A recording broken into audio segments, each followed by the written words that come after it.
associations. The show West Wing glamorized speech writing in a sense. I don't know if you ever watched the show, but there are certain characters who seem to have a passion for it, even including things like the choice of words and passages. Is this something that you feel is an innate thing? Can it be learned? I mean, if you're good at it, can you become great? If you're average, can you become great? Are there, Yeah. Can you say a little bit more about? I mean, it seems to be an art to this thing. Yeah, I do think that it is at one level kind of a knack. I mean,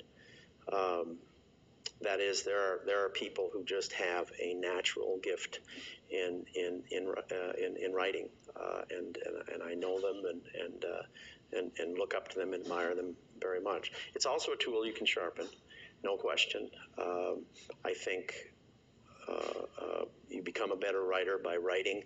You become a better writer by rewriting. That I know. You become a better writer by reading. I really think that one of the greatest things you can do is just be an omnivorous reader, because you're going to be drawn to good writing if it's something that interests you, and it's something in an area that you want to know more about, an area that's just part of your life. It doesn't matter what the subject is. It just matters that you keep developing your sense of what good writing is just by seeing it. Getting to know the quality. I find that even now, when I listen to speeches on TV, which I always have done my whole life, I'm really struck at how many times you just hear cliches being repeated in set piece speeches. Everybody sprouts cliches in conversation because so much of what we say is just what's just come to our mind. But writing is supposed to be something different. It's thinking. It's thinking things through. It's thinking things from the perspective of not just how does this appeal to someone who likes what I'm saying, but how's this going to sound to someone who dislikes what I'm saying? And I find that when I hear strings of cliches, it sounds to me like someone was given the task of writing something but really didn't put any thought or effort into it. I think that I always quote David McCullough, who said, "Writing is thinking, and thinking is hard."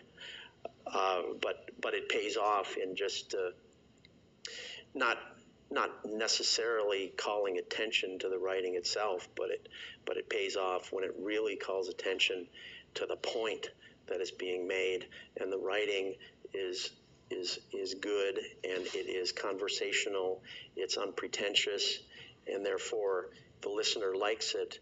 But the listener isn't really thinking about the writing. The listener is really thinking about the point being made. That's when you've got something.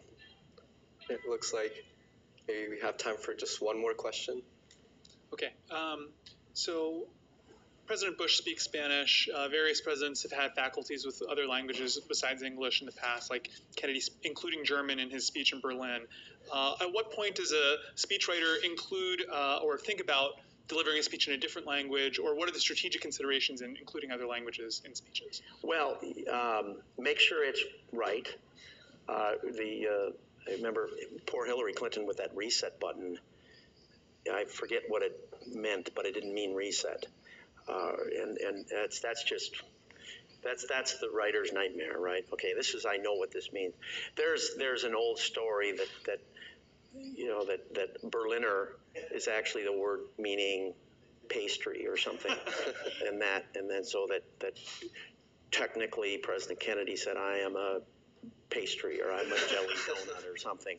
And I was at a dinner of former White House speechwriters a few years ago with Ted Sorensen, who I got to know just through this organization of former White House speechwriters.